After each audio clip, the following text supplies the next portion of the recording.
Every time we tell a story, it opens up like another 10 stories. I'm Matt Harper Hardcastle. I'm Joshua Goodman. I'm Anna Johnston. I'm Elle Stannage. I'm Kate Veazey. Well, we were never meant to be a theatre company. We were never meant to be.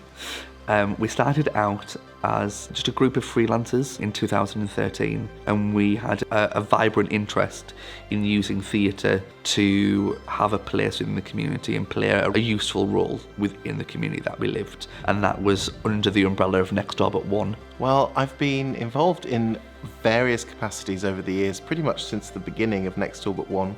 I was lucky enough that he reached out to me and asked if I might want to get involved. Next Door But One gave me the confidence to be able to develop my practice. And without Next Door But One, it would have been a much more scary journey. Going into a space and we are saying, what do you need? What do you want?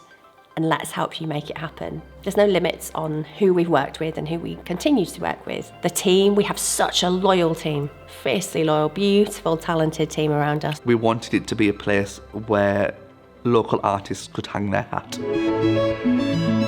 So we have three main strands to our work. So we have touring productions, where we make original theatre, we produce it, and then we tour that within often smaller community venues. We also have our community-based work, where we go and we work with different communities and respond to their needs. And then our third strand of work is professional development, get training, get insights into the industry, find their way in, develop skills. The reason why there's different strands is because they do entirely different things and they're for different audiences. One of our participants said, I get to turn that side of my life off for a few hours, and I get to be creative, and I get to share stories, and I get to feel heard.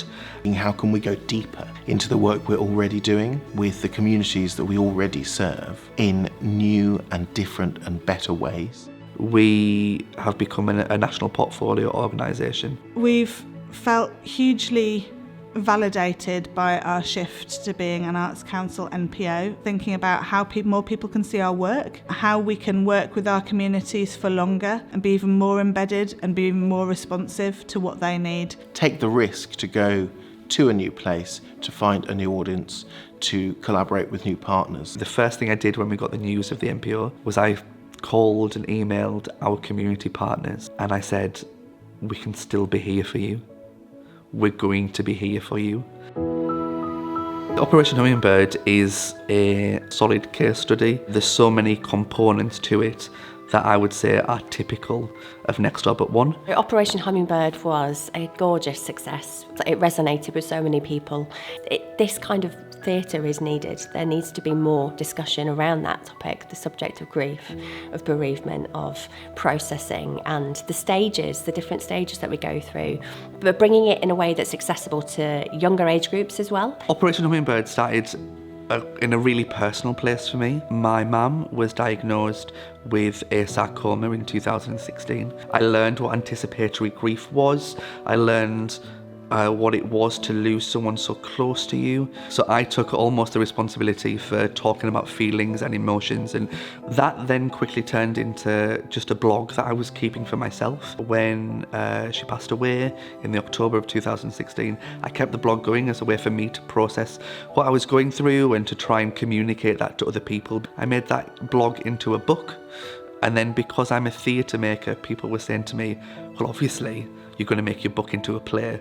You know, Operation Hummingbird started as this really tiny performance that went into libraries, and then it went in this tour to main stages and to arts venues. I think what's really interesting is how do you create that intimacy of a small audience and a two-person cast, and who speaks really directly to a small audience about something that feels so deeply personal for people. And then I think when it went to a bigger stage, the challenge was about how to maintain that intimacy, that kind of almost one-to-one experience of that play speaking to each individual's experience of grief. Real stories with real meaning that invites people in. I really appreciate Operation Hummingbird, and I think it's a really beautiful simple piece of theatre that kind of speaks volumes, and people always say it's just hugely recognisable in terms of that process of grief and how that lives in your body through the years.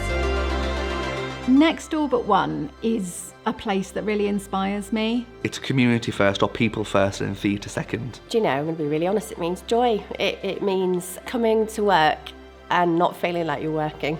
Our backgrounds, our skills, our abilities and disabilities, they are at the centre of everything we do. I just love it when we arrive at one of our communities. People pop their heads in, oh, you're here again. And people are so happy to see us. I'm really proud of everything that Next Door But One has been able to do.